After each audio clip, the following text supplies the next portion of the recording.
Today is about love, and hopefully a transforming kind of love. I know in Unity, we love love, don't we? We do. When I first came here, I didn't. And I wasn't turned away. Like, I've heard some people who are maybe taken aback over how huggy we are and how loving we are. It's just not for them. And you totally get this. I know you do, because I see all the huggers as I look around the room. And I was not a hugger when I first got into Unity, because my family, they were not huggers. And so it was like coming to a different universe when I stepped through these doors. I'm like, what is going on? What are they taking? Is there Kool-Aid? We love love. And at the same time, a spiritual kind of love, a transformative kind of love, we have to admit, can be hard. Is it not?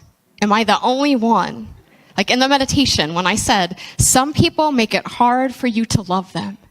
Do you have that person in your life that it just makes it really hard for you to love them when that's really all you want to do? And it can be not only frustrating, it can be heartbreaking. What's really nice to know is in Unity, love is so much more than just a feeling. The transformative kind of love that we can apply as a spiritual principle and power can transcend that and can be so much more effective in our lives. So we can go ahead and have our touchy-feely and all of our hugs, but for those people who make it hard for you to love them, we can apply a deeper spiritual principle. Love is one of the most understood principles. I think we all get that. We know that we are love at our core being, what we are. And sometimes I think we forget that it's also not just a power in the 12 powers we can use, but it's a law and a principle that we apply whether we want to or not. A law, a spiritual law, cannot be broken, which means there's got to be some part of us that's following it at all times, whether we're coming into line with that or not. So when you think of that person, going back to that person in your life who is the hardest for you to love right now, just bring them to mind. The reason why we keep going back spiritually is because this is one of our greatest spiritual teachers right in front of you in your mind. This is the great spiritual teacher. And I know Reverend Kathy likes to bring up the Dalai Lama that says you have your friends and then you have your special friends.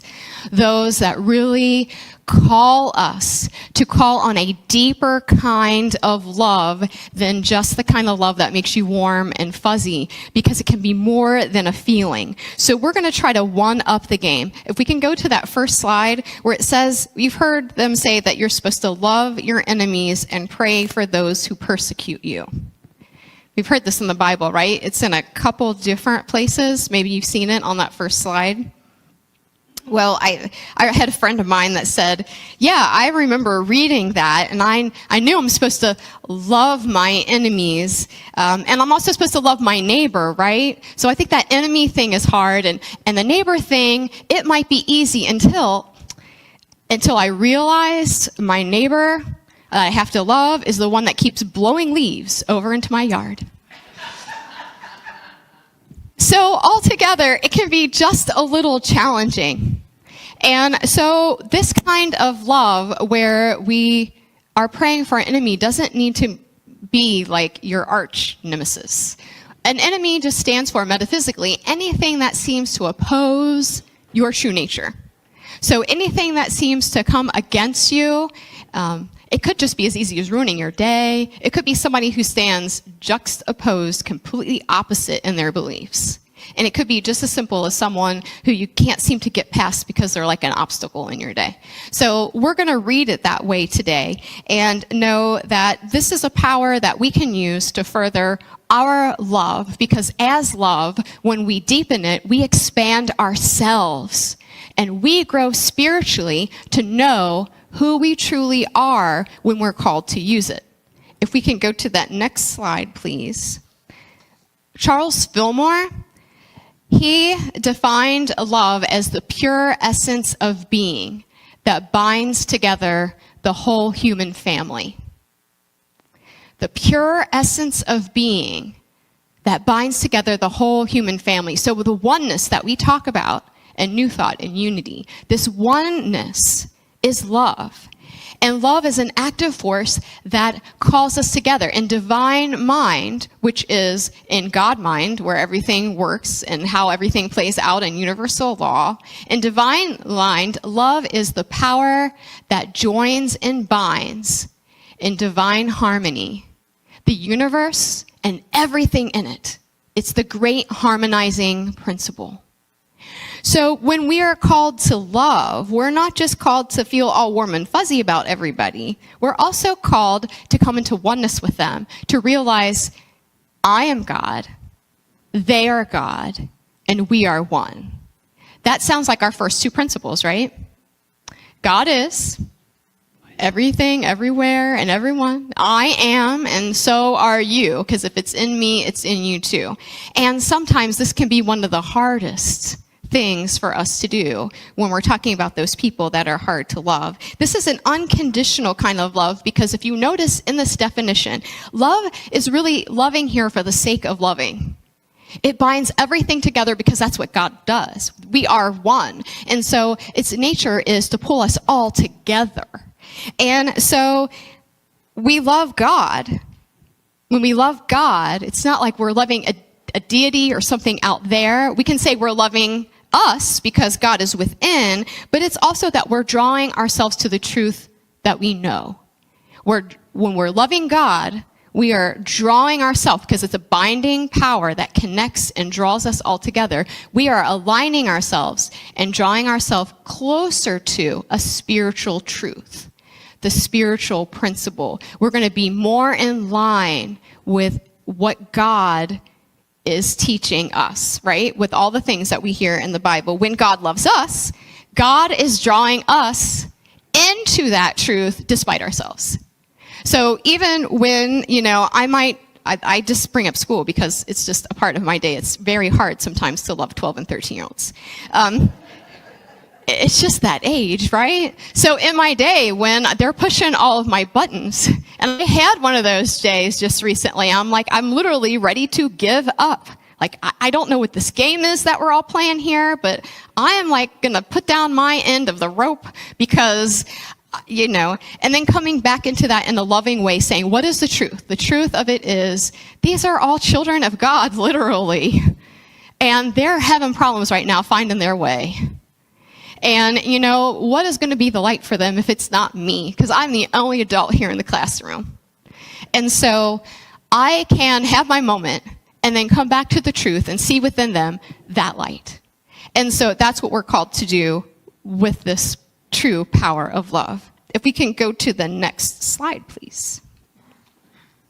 So this is it's taught everywhere throughout the New Testament, because it was Jesus' law that says, you have heard that it was said, love your neighbor and hate your enemy. But I tell you, love your enemies and pray for those who persecute you, that you may be the children of your Father in heaven. So that's the entire quote.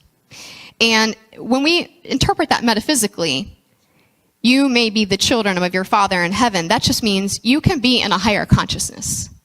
So you can't, I might, not of myself, be able to spiritually love those 13-year-olds, of which almost the entire class is making noise. It sounds like a zoo in my room. I've got monkeys, and I've got gorillas, and I've got dogs, and I've got cats, and you name it. It's like a zoo. They're all making these noises, and I'm trying to bring order to the classroom. It's really hard to do that. I, in my personality, cannot do that, because my personality is to yell, shut up. That's who I am. But from a higher place, from when I can step back and I can see that place in me that's curious about why would they be acting like this, about what can I do to bring compassion to this, knowing that they're children of God, I can step back and I can see them in the light. And I can only do that when I'm in a different consciousness. So we're called to be at a different conscious level. We cannot do this of our personality, of the ego level. We're called to step back and get a little bit higher into this. So enemy can represent anything or anyone, any condition that appears to be opposing us. We take it to the light. However, this enemy could also be our own thoughts and beliefs. It doesn't have to be outside of ourselves. It could be something internal. For example, if you have a thought that, like I've had a thought recently that lots of things in my life, I'm just not doing it right. I'm trying to cut back on the amount that I work, just in general. And I've done a lot of work on that I don't earn my worthiness. I don't earn my deservedness to take a break. I was born with that right as a spiritual being. And I am worthy and whole as a spiritual being.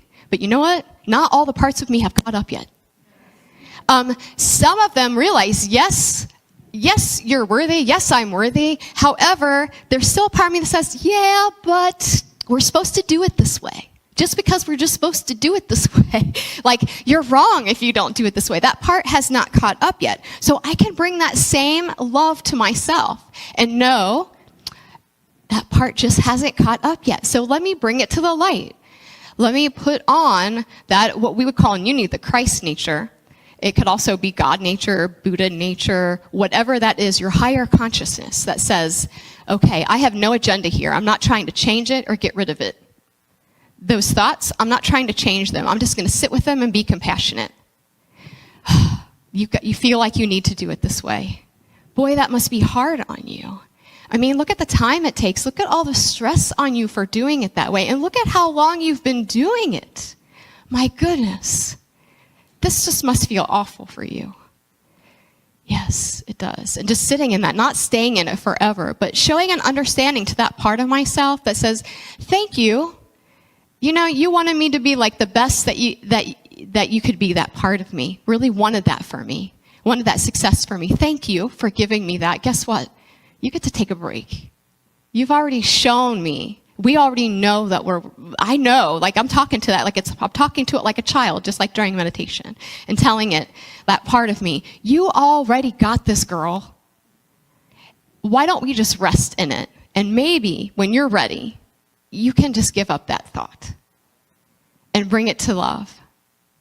That's a deeper way of loving ourselves. So this is not just for those people out there, although we need to do that sometimes for those people out there, especially right now, right? Look at all the things going on with the world. This is also something we can apply in our own minds and hearts. This is a principle that goes deep both ways. Can we go ahead to the next slide, please? Brené Brown says empathy, talking about compassion, empathy is a choice. And it's a vulnerable choice. In order to connect with you, I have to connect with something in myself that knows that feeling. So for me, if you've been in any of my classes or been listening to me for any amount of time, there's a story that changed my life around this, a person who I felt was in direct opposition to my beliefs. And it was the father of a student that I had who was fundamentalist Islamic. And I'm in the middle, mind you, of seminary on interfaith ministry. And I'm supposed to be loving all these religions and coming into harmony. And here he is, very fundamentalist, and his daughter, who was one of my students, was caught with a boy in the bathroom. And his aunts, I was in conference with his aunts that came. The aunts were adamant that she would die. And I got so sucked into their story. Like, they were so heart-wrenchingly upset that something awful was going to happen to their niece because she had done this. Because he was very devout in his understanding.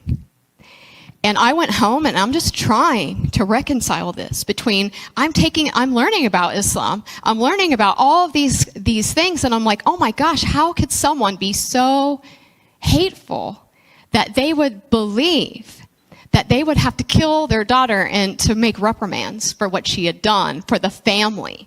I mean, so it took me a while, but I really got calm, and I got to the place where I could be curious and not just ask why, because I think I will never understand how someone else could believe that would be the thing that they need to do to make things right.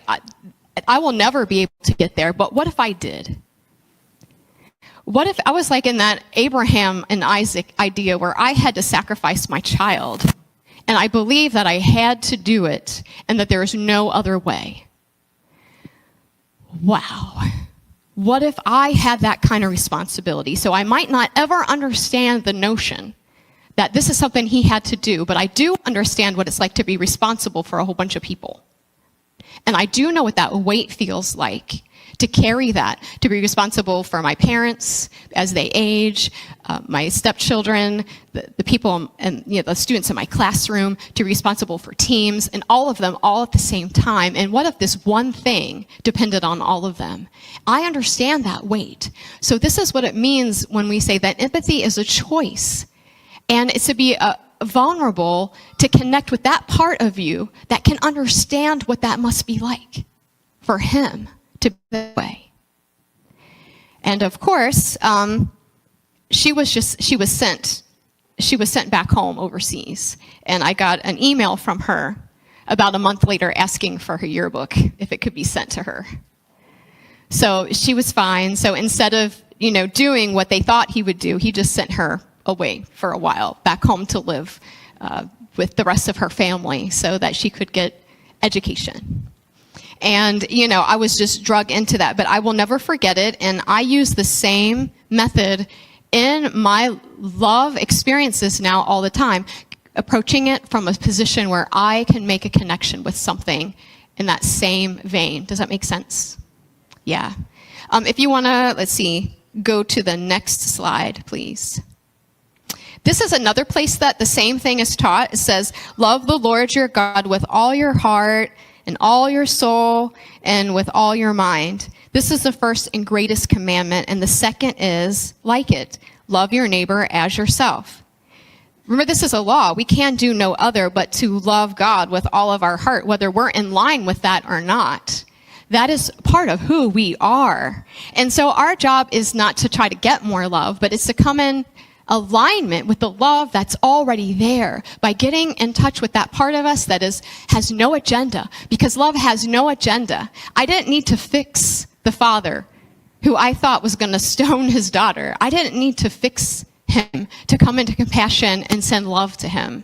I just needed to get into contact with that part of me that is capable of those things. It's capable of loving regardless, without agenda. We can do no other thing. So in order to put that into practical use and actually do it, we just need to step back and know that this is a law that always works. This is a law. It's not saying do this. It's saying this is what happens. That means you can't fail. Might it be a little clunky at first? Might it be a little hard? Are you human and it's not always going to work the way that you want it to? Sure. But the idea is there's a part of you that's actually not a part. It's the truth of who you are that can't do anything but love, because it is love. So when we're thinking about that person that's so hard to love, the idea is there's part of you that already does. And it's just waiting to be released. So think to yourself, where are you withholding love from yourself? Where are you withholding love from someone else? What limiting thoughts and beliefs about yourself and your worth are you ready to release to allow this to come out? And what limiting beliefs about others in your life are you ready to release to let this love come through just a little bit more? And how can you affirm this this divinity in you, this divine love in you? I want to show you a video. And this, for me, really displays the idea of unconditional love. And the man in the video is the receiver of the love. But I want you to notice through him how we meet the woman who showed him this compassion just by his explanation, and really watching his emotions to see the power that this unleashes when we can actually put it into action in our lives. So if we could go to the video, please.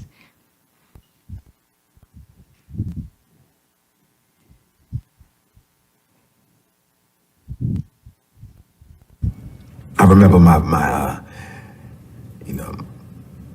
stepfather, would beat me, and he would beat me with extension cords and hangers and, pieces of wood and all kinds of stuff. And, after every beating, he would tell me, it hurt me more than it hurt you. And, I only did it because I love you. It was kind of, it communicated the wrong message to me about what love was. So for many years, I thought that love was supposed to hurt. And I hurt everyone that I love. And I measured love by how much pain someone would take from me.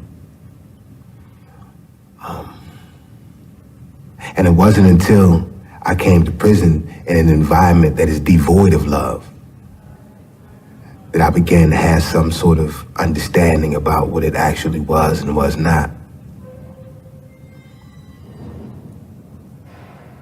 And I met someone, and she gave me my first real insight into what love was, because she saw past my conditions and the fact that I was in prison with a life sentence for murder, and not only for murder, but for doing the worst kind of murder that a man can do, murdering a woman and a child.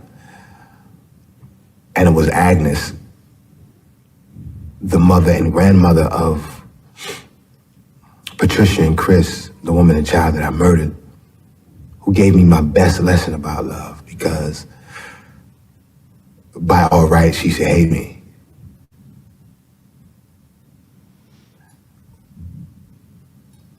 But she didn't.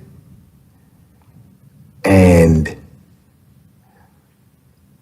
over the course of time and through the journey that we took, that's been pretty amazing. She gave me love, and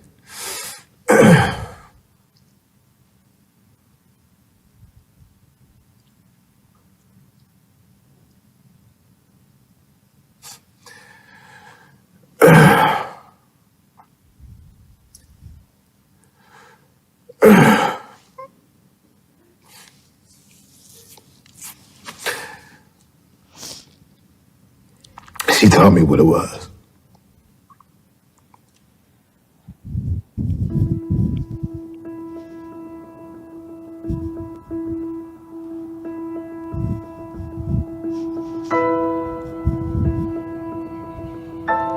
This is what's possible. This is what's possible through divine love. Now, I'm not saying that it's easy, but did we not meet her through him? Could you not get a feeling of Agnes just by watching his emotion and seeing how much she touched his life by being able to do that? Tell me that you can do that through your personality alone. Tell me you can do that through your ego self alone. There's no way. It takes a deeper kind, a spiritual kind of love, but steps back in curiosity and compassion and connectedness, and does the same things that I saw that I did with the Islamic father. And I call it the steps to love when judgment arrives. And the first one is to shift your thoughts by getting curious. Not about why it happened, but curious to put yourself in their shoes, right? Curious about what they have to say back to you. Curious about what else there is that you're not seeing in the picture. And then affirm, I choose to see this with spiritual eyes. And that second step might take a while before you can actually get to the practicing compassion and trying to find that place in you that can understand even the smallest amount of what it must be like for the other person and to be in their shoes and where that was coming from. Agnes was able to see in him that when he was growing up, That was how he learned to love. And she knew that through love, that he could be transformed. She saw that there was a spirit in him. It was just like her spirit. It glowed just like hers and had been misdirected. And she chose to give it to him because I'm sure I don't know her, but I'm just thinking if I was her, all that love that I can no longer give my child and my grandchild, it's got to go somewhere, right? And so I'm not saying everybody can do this right out of the box, but isn't it a great ideal? Isn't it a great direction to go in? Even if we can just do a little bit of that, just with one person, with the person who cuts you off in traffic, with the teller that is a little, not giving you a smile and acting kind of moody. Like if you could do that with anyone, how that can make a difference in your day. So let's anchor this in our hearts with the affirmation for this week.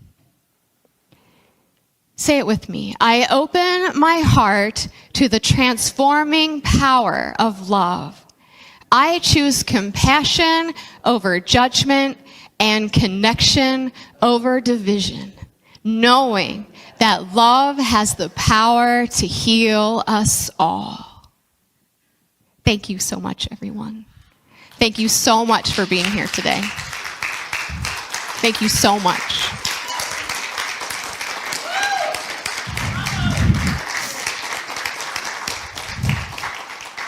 All right, now I got to find my outline.